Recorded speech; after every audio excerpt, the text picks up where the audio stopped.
I know. I feel you. Confused, frustrated, lost, hopeless, cheated.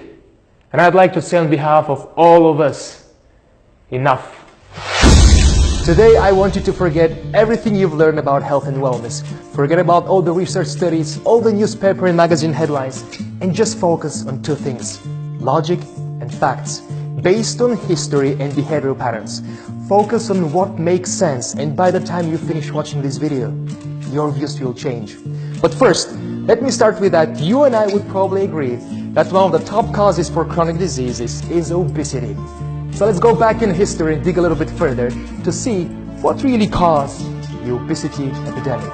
In the beginning of 20th century, the majority of people around the world were fit. There was no obesity epidemic. Most people who were obese were the rich. Why? Because at that time sugar was a luxury, a very expensive food that only they could afford. Plus, rich people had a more sedentary lifestyle. On the other hand, the middle and lower classes didn't have access to sugar or ate it only on special holidays, and they were physically active all day. So they were fit.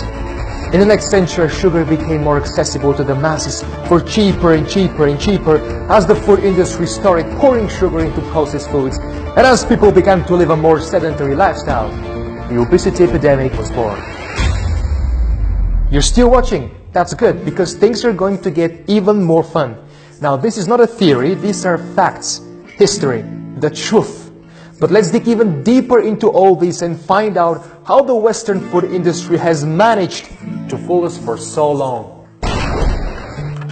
Brussels sprouts, apple, pepper, eggplant, grass-fed meat, ginger, celery, carrots, artichoke, onion, fish, asparagus, quinoa, grapes and cheese. And this is the typical fridge in the traditional Mediterranean country household, or in our case, Italy. And as you guys have probably noticed, there are only fresh foods in here. Nothing processed, nothing refined, no artificially added ingredients. And as you guys know, Italians are fit, and they do eat pizza and pasta very often.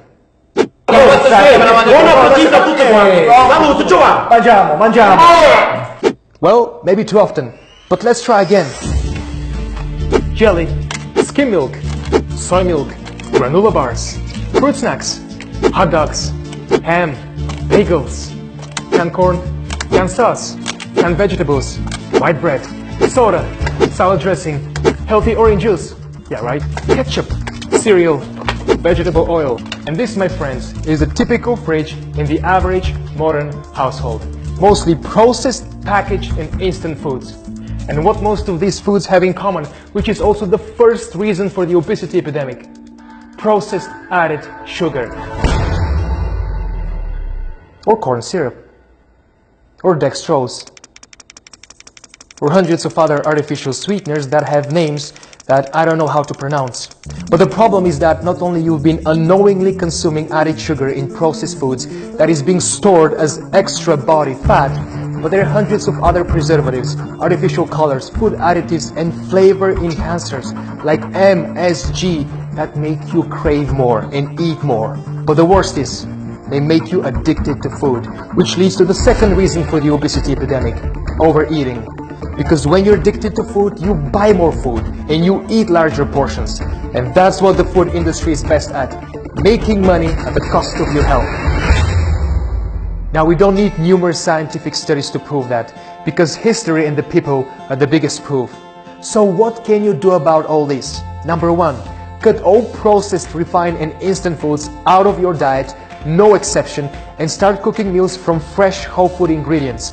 This will help you to break from the unconscious addiction to sugar and all kinds of artificial additives, which will in return help you to, number two, start eating less and stop overeating, because you'll be less addicted to food. Number three, incorporate more active pleasures in your life other than eating. Something like hiking, or playing ping pong, or biking. This will help you stay active and take your mind away from food. And number 4, join our exclusive community of passionate nutritionists, experienced scientists, and health enthusiasts, because we at Go Healthy decided to tackle this challenge and bring information at your fingertips by streaming hundreds of enjoyable and easy to follow videos like this one that are based on facts and truth only, backed by years of scientific research and not just the latest fad. So today we'd like to invite you to become a part of the revolution, because we want to fight this fight with you and make this world a brighter and more honest place. Click the link in the post to get your invitation to join our exclusive community, and comment below to support the cause, because we want to hear from you. Now look at him. This is the future, and if we don't do something about it, it's gonna end badly. And before you move on to the next post, I have one last question for you. If I tell you that there will be a war in your town, or that a natural disaster will hit your town tomorrow, you'll panic, right? And you'll do everything possible to save your life and the lives of your loved ones, because that's the human instinct, to protect ourselves in emergency life-threatening situations. But if I tell you that your cousin who died from cancer at the age of 45, or your uncle who passed away from a heart attack caused by obesity at the age of 65, or if I tell you that a big chunk of our loved ones that we've lost in the past few decades could have actually lived 5, 10, 15 years or longer if they had not fallen victim to the food industry, who pretend that everything they're doing is in our best interest, would you take an action now to extend and protect your life and the lives of your loved ones, as if a natural disaster is upon you? A disaster with far-reaching and long-lasting effects. Join the community. Become a part of the revolution. It's your decision, my friend, and we believe in you.